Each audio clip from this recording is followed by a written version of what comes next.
আসসালামু আলাইকুম এভরিওয়ান, কেমন আছেন আপনারা সবাই? নতুন আরও একটি ব্লগ শুরু করলাম ভোর 6:30 থেকে। সকালে নামাজ পড়ে আর শুই নেই, কারণ আজকে রোজার আগের শেষ শুক্রবার। তো বাচ্চারা মানে সবাইকে নিয়ে আমরা আজকে যাব পিকনিকে। পিকনিক বলতে বাসা থেকে রান্না বান্না করে নিয়ে সব কিছু নিয়ে চলে যাওয়া আর কি বিচে। ওখানেই বসে খাবো, সারাদিন ওখানেই সময় কাটাবে। তো সন্ধ্যায় চলে আসব। এখানে পেঁয়াজুর জন্য বেশি করে পেঁয়াজ কেটে নিলাম, মরিচ কেটে নিয়েছি, ডিমটা সিদ্ধ করে নিলাম। পিঠা তৈরি করব তাই ব্যাটার তৈরি করে নিয়েছি। তো অলরেডি গরুর মাংসটা তুলে দিয়েছি, একটা একটা করে আস্তে আস্তে করে নিচ্ছি। তো এখানে আজকে রুটি বানাবো, বিকেলে চিন্তা করছি মানে আমরা বিচে বসে রুটি খাবো, রুটি মাংস। তো এই তো মাংস তো রেডি। তো এখানে আজকে অনেক কিছু তৈরি করে নিয়ে যাচ্ছি, মাশাআল্লাহ অনেক আইটেম তৈরি করছি একা হাতে, সকাল থেকে এগুলো করে নিচ্ছিলাম। আর অলরেডি মুরগির রোস্ট আর ডিম রান্না শেষ, গরুর মাংস রান্না হয়ে গেছে, রুটিটা তৈরি করে নিচ্ছি। এরপরে পিঠাটা তৈরি করে নিব, পাটিসাপটা পিঠা, রঙিন পাটিসাপটা পিঠা আর কি। তো এখানে আমি ব্যাটারটা তৈরি করে রেখেছি আগেই, আর এখন 4টা আলাদা বাটিতে আমি এগুলো নিয়ে এখানে কালার মিক্স করে দিব, 4 ধরনের ফুড কালার। তো কালারফুল জিনিস দেখতেও সুন্দর, আর স্বাদে তো বলতে গেলে কোনো রকমই আলাদা বা হেরফের হয় না। তো জাস্ট দেখতে সুন্দর লাগে আর কি। তো আমি এখানে 4টা কালার মিক্স করে নিব, ব্লু, তারপর আমার কাছে যে কয়টা কালার আছে আর কি ভালো করে মিক্স করে নিচ্ছি। তারপর রেড, গ্রিন আর অরেঞ্জ, এই 4টা কালার দিয়েই আমি পিঠাটা তৈরি করব। এটা হচ্ছে রেড কালার, রেড কালারটা মিক্স করার সাথে সাথে পিঙ্কের মতো হয়ে যায়, কেন জানি না। তো এখানে গ্রিন দিচ্ছি, আর এটা হচ্ছে অরেঞ্জ কালার। 4টা কালার দিয়েই আমি পিঠাটা তৈরি করে নিব। প্যানে আমি এভাবেই একটুখানি তেল দিয়ে নিচ্ছি, তারপরে এখানে আমি কালারগুলো ফোটা ফোটা করে, প্রত্যেকটা কালার থেকে অল্প অল্প করে ফোটা ফোটা করে আমি দিয়ে নিচ্ছি। এক একজন এক এক রকম ডিজাইন করে পিঠাটা তৈরি করে, আমি জানি অনেক সুন্দর করেই করে। জাস্ট আমি তাড়াহুড়ার মধ্যে যতটুকু পারি বা যা পারি তাই করে নিচ্ছি। আমি এখানে বিন্দু বিন্দু ফোটা ফোটা করেই দিয়ে দিচ্ছি প্রত্যেকটা কালার থেকে। এভাবে দিয়ে উপর দিয়ে ব্যাটারটা দিয়ে দিব, এভাবে করেই তৈরি করে। কিন্তু প্রথম দিকে আমার চুলার হিটটা একটু বেশি ছিল বলে প্রথম পিঠাটা একেবারেই পুড়ে গেছে। তো এরপর থেকে আবার হিট কম করে দিয়ে আমি এভাবেই প্রথমে কালারটা দিয়ে তারপর উপরে ব্যাটারটা দিয়ে আমি তৈরি করে নিয়েছিলাম। তো এখন এরপরে আবার আমি পিঠা বানানোর টেকনিকটা আবার চেঞ্জ করে দিই নিজে থেকেই। দেখি মানে বাইরে এইভাবেই কালারটা দিলে ভালো করে কালারটা ফুটে উঠছে না। তো এরপর থেকে আমি কি করি, এই তো এটা এখন মানে 2-1 সেকেন্ডের মধ্যে হয়ে যাবে, বা তুলে নিচ্ছি। এরপর থেকে আমি প্রথমে ব্যাটারটা দিয়ে নিই, ব্যাটারের উপরেই তারপর আমি কালারটা দিচ্ছি। এই তো প্রথমে ব্যাটারটা দিয়ে নিচ্ছি, এরপরে আমি কালারগুলো দিব। কিন্তু প্রথম পিঠাটাতে আমি প্রথমে কালারগুলো দিছি, তারপরে ব্যাটারটা দিছি। তো কিন্তু এরপর থেকে আমি আবার ওটা চেঞ্জ করে দিয়ে প্রথমে ব্যাটার দিচ্ছি, তারপরে কালারটা দিব। এভাবে দিলেই আমার মানে দেখা যাচ্ছে কালারটা খুব বেশি সুন্দর করে ফুটে উঠছে, দেখতেও খুবই সুন্দর লাগছে। তো এই কারণে আমি এটা টেকনিকটা চেঞ্জ করে দিয়ে নিজের মতো করেই প্রথমে ব্যাটার তারপর উপরে কালার এভাবে দিয়েই করে করে নিচ্ছি। তো যেভাবে মন চায় নিজের সুবিধা মতো বা দেখতে যেভাবে সুন্দর লাগে ওভাবে করে নেওয়াই ভালো। তো এই তো পিঠার কালারটা দেখতে খুবই সুন্দর লাগছে এখন এইভাবে। আর উল্টো পাশে আমি পুরটা দিয়ে দিব আর কি, নারকেলটা দিয়ে দিব। আমি নারকেল পাটিসাপটা তৈরি করে নিচ্ছিলাম। তো আসলে আমার ঘরে মিষ্টি আইটেম তেমন চলে না, খেতে চায় না, তারপরও কি করব, তৈরি করা আর কি। দেখতে সুন্দর, তো পিকনিকে যেহেতু যাচ্ছি ভাবলাম করে নিই। দেখতেও সুন্দর, খেতেও মজা, একটা মিষ্টি আইটেম রাখবো। তো এই তো দেখতে খুবই সুন্দর লাগছে। আমি এটা ব্যাটারের উপরেই কালারগুলো দিয়ে করছি। তো এখানে আমি এটাকে সবাই নারকেল আর চিনি বা গুড়কে আলাদাভাবে আগে ভেজে নিয়ে তারপরে পুর হিসেবে তৈরি করে নেই। তো আমি এখানে আজকে কাঁচা নারকেলটাই ইউজ করছি, মানে নারকেলকে কোনো রকম ভেজে নিয়ে নেই, চিনির সাথে বা গুড়ের সাথে ভেজে নিয়ে নেই। নারকেলকে আমি বসিয়ে দিয়ে এর উপরে চিনিটা বসিয়ে দিচ্ছিলাম। আসলে এইভাবে করাটা, এইভাবে করে নিলে মানে সাথে সাথে এখন তৈরি করছি এখনই খেয়ে নিতে হবে, তাহলে পিঠাটা খুব বেশি মজার হয়, ফ্রেশ থাকে। তো এভাবে একরকম মজার আছে। আবার কিন্তু সবচেয়ে ভালো হয় লং টাইমের জন্য রাখতে চাইলে, লং টাইম বলতে সকালে বানিয়ে সন্ধ্যায় খাবে এরকম করতে চাইলে গুড়টা বানিয়ে নিলে, মানে পুরটা তৈরি করে নিলেই, গুড় দিয়ে হোক বা চিনি দিয়ে হোক, নারকেলটাকে ভেজে নিলেই ভালো বেশি।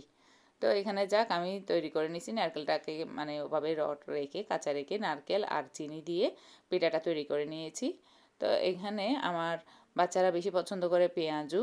তো এখানে পেঁয়াজু তো অবশ্যই মাছ লাগবে, বেশি করে পেঁয়াজ দিয়ে কাঁচামরিচ, লবণ, হলুদ, হালকা একটু শুকনো মরিচ দিয়ে আমি পেঁয়াজুটা তৈরি করে নিব। তাড়াহুড়া করে সব কিছু তৈরি করে নিচ্ছি। এই তো অলরেডি এখন অর্ধেক জিনিস বেরিয়ে গেছে, এখন আমরা বেরিয়ে যাচ্ছি। আর শ্যুট করা হয়নি, সবাই বেরিয়ে যাচ্ছি এখন। অলরেডি বিচে চলে আসছি। এখানে পোলাও, সালাদের জন্য লবণও নিয়ে আসছি, গরুর মাংস এক পাশে চলে আসছে গাড়ির মানে ঝাঁকানিতে। তো এখানে ডিম আর মুরগির রোস্ট সব কিছু নিয়ে এখন সালাডটাকে আমি একটা প্লেটে নিয়ে লবণ দিয়ে মাখিয়ে নিচ্ছিলাম। তারপর সবাইকে একে একে প্লেটে তুলে দিচ্ছি। তো আমার ছেলে ভিডিওটা করে দিছে, ও ছোট মানুষ, যতটুকু পারছে আর কি, অতটা সুন্দর হয়নি। তো ওকে আমি বকা দিচ্ছিলাম বাসায় এসে, এটা কি করছো, একটু সুন্দর করে শ্যুট করে নিতা। আচ্ছা যাক, তো এখন আমি ভাত দিয়ে দিচ্ছি। খেয়ে তো সবাই খুবই প্রশংসা করছে। আর প্রচুর বাতাস, আজকে বিচে প্রচুর বাতাস, বাতাসের প্রচণ্ড গর্জন, সমুদ্রের গর্জন, বাতাসের গর্জন, প্রকৃতির মধ্যে বসে এভাবে খেতে আসলে খুবই ভালো লাগে। শহরের মানুষেরা আসলে, আমরা তো যাওয়ার কোনো জায়গা নেই। হ্যাঁ, মানুষ আত্মীয় স্বজনের বাসা আছে, তাও আমারগুলো তো অনেক দূরে, অন্য শহরে, কোথাও যাওয়া হয় না। তাই আমি এটাই প্রেফার করি যে বিচ যেহেতু আছে, বিচটারে মানে খুব ভালোভাবে এটারে ইউটিলাইজ করা। এমনি এসে বাইরে খাওয়া তো সবসময় হয়, এভাবে বাসা থেকে করে নিয়ে আসলে বাচ্চারা খুবই এনজয় করে, আমারও খুবই ভালো লাগে। তো এখানে আমরা সবাই খেয়ে নিচ্ছিলাম। ওরা জুমার নামাজ পড়ে আসার পর আমরা বের হয়ে গেছি আর কি। তো এখানে আবার হাজব্যান্ড ঠান্ডা নিয়ে আসছে। আমাদের পাশেই একটা কুকুর ছিল, ওটাকে আবার আমাদের বেঁচে যাওয়া সমস্ত হাড্ডিগুলো একটা ওয়ান টাইম প্লেট ছিল, ওটার মধ্যে দিয়ে দিছি। দেখি যে ও ভাতটা খায়নি, হাড্ডিগুলো সব খেয়ে নিছে। তো এখানে দেখি বাচ্চারা একটা কেক নিয়ে আসছে, এটা অবশ্য আমি জানতাম। তো হ্যাপি বার্থডে মম, আমার বার্থডে 2 দিন পরে হলেও, যেহেতু এটা রোজার আগের শেষ শুক্রবার, তো বাইরে যেহেতু যাচ্ছি, তো এখন এটা নিয়ে ফেলা আর কি। আর আমার নাম বাচ্চাদেরকে খুশি করানো আর কি। বাচ্চারা মিলে এটা কেটে নিচ্ছে। তো এখন এটা সবাইকে একটুখানি দিচ্ছে। ছোটরা তো এত খুশি, এত কি বলবো, কেক বলতেই তো খুশি তারা। আবার আমাকেও খাই দিচ্ছে, আমি বলছি না, এই ফার্স্ট টাইম। এখন ক্যামেরাতে আসলাম, ভাবলাম এটাই, এই ক্লিপটা রাখি, একটা নিজেদের জন্য একটা মেমোরি থাকবে আর কি। তো এখানে সবাই একে একে এনজয় করছিল। ওরা এখন মানে ভাত খাওয়া শেষে, আমরা খাওয়া দাওয়া শেষে ডেজার্টটা খেয়ে নিচ্ছিলাম, খুবই ভালো লাগছিল। আমি একটু পরের ক্লিপে সমুদ্রের গর্জনটা রাখবো। এত যে ভালো লাগছিল সমুদ্রের গর্জন, আর প্রচুর বাতাস। সবাইকে আমি প্লেটে প্লেটে তুলে দিব এখন। আমার হাজব্যান্ডকে একটু খাইয়ে দিলাম। তো চেরি থাকাতে বাচ্চারা এই চেরি এর জন্য মানে কেকের একেবারেই, কেকটা পুরোটাই শেষ করতে চাচ্ছিলাম এখানে বিচে বসে আর কি। ওরা বলে যে না, আমরা যথেষ্ট আলহামদুলিল্লাহ খেয়ে নিচ্ছি, ভাত খেলাম, এটা খেলাম, পেট ভরে গেছে, বাকিটুকু মানে বাসাতেই নিয়ে যাই। আচ্ছা যাক, তো এখন সবাইকে প্লেটে প্লেটে দিয়ে দিচ্ছি, প্লেটও নিয়ে আসছি। সব জিনিসই নিয়ে একেবারে পুরো সংসার তুলে নিয়ে যাওয়া, প্রত্যেকটা কিছু, কোনো কিছুর যাতে কমতি না থাকে। বাইরে গিয়ে খাচ্ছি যেহেতু, চামচ, প্লেট, পানি, সব কিছু, ভাতের প্লেট, নাস্তার প্লেট, সব কিছু নিয়ে যাচ্ছি। এতটুকু বেঁচে গেছে, এটাকে বাসায় গিয়ে খাবো। তাই এই তো প্রচুর বাতাস, ঝাউবনের নিচে, গাছের নিচে, খোলা আকাশের নিচে, এইভাবে প্রকৃতি দেখে, বিচ দেখে খুবই এনজয় করছি, খুবই ভালো।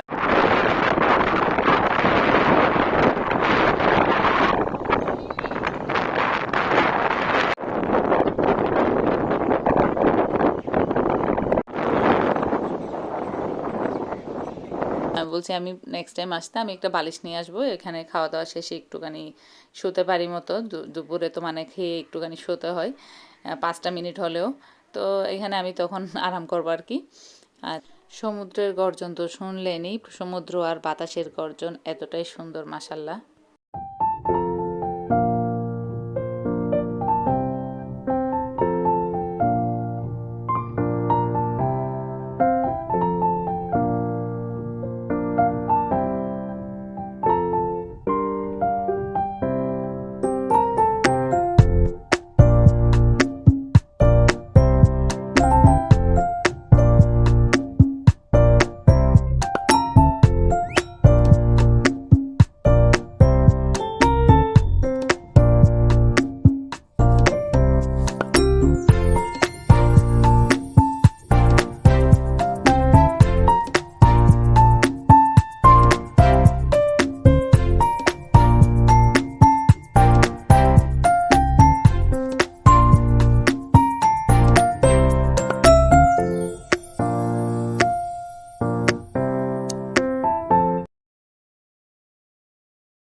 বাচ্চারা খেলছে, এই সময় হাজব্যান্ড দেখি আমার জন্য আইসক্রিম নিয়ে আসছে, চকোবার আইসক্রিম। তো বলছিলাম কি কারণে, কোনো দরকার ছিল না, একেবারেই পেট ফুল এখন। যাক, এখন ঠান্ডাটা খেয়ে এখানে পাশে দেখি এখানে বড় বড় দুইটা ঘোড়া নিয়ে আসছে। এখানে সবাই ছবি তুলছে, ভিডিও করছে, ফটোগ্রাফার দিয়ে। আসলে এক একজনের এক এক শখ। তো ওরা ভিডিও করছে, এখানে ছোটোটা দেখি যে খেলা করছে বল নিয়ে। আর আমার এই তো সরঞ্জামপাতি সমস্ত জিনিসপত্র সব কিছু নিয়ে বসে আছি আমি এখানে চেয়ারের উপর। হাজব্যান্ড আর বাচ্চারা তখন আসরের আজান দিছে, ওরা গেছে নামাজ পড়তে। আর আমরা দুইজন এখানে বসে আছি, আমি বসে আছি চেয়ারে আর আশপাশ সব কিছু দেখছিলাম। এই তো ঘোড়া দুইটা আমাদের পাশেই আছে। তো ওদের কাছ থেকে জিজ্ঞেস করছিলাম রাইডে কত নিবে। তো এগুলো জিজ্ঞেস করছি আর চারপাশে দেখছি। আলহামদুলিল্লাহ, এত সুন্দর প্রকৃতি। প্রকৃতি আসলে শহরের মানুষরা তো প্রকৃতি পায় না, টাউনের সেই কোলাহল আর শহরের যান্ত্রিকতার ভিড়ে। তো বিচে এসেই খুব মানে শান্তি লাগছিল আলহামদুলিল্লাহ সব কিছু নিয়ে। আসরের পরে আমরা জায়গা চেঞ্জ করে ঝাউবনের নিচ থেকে বাইরে চলে যাই, একদম মাঝামাঝিতে চলে যাই আর কি। তো আমরা এখানে মাংস, পেঁয়াজু, পিঠা, রুটি সবগুলো বের করে নিলাম। মাংসকে আমি 2 ভাগ করে আনছি, একটা ভাতের সাথে আর একটা রুটির সাথে খাওয়ার জন্য।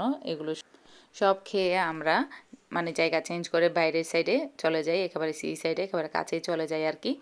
ওখানে বসে এনজয় করি, খাওয়া দাওয়া শেষ করে আলহামদুলিল্লাহ সব কিছু। এখন এই সিনারিটা যে এত সুন্দর, সানসেট সূর্যাস্তের সময় এখন আমরাও চলে আসছি গাছের নিচ থেকে বাইরে। তো খুবই ভালো লাগছিল সব কিছু দেখতে। তো আজকের ভিডিওটি কেমন লেগেছে অবশ্যই জানাবেন। ভালো লাগলে একটি লাইক করে দিবেন এবং আমার চ্যানেলটি সাবস্ক্রাইব করে নেবেন। আল্লাহ হাফেজ।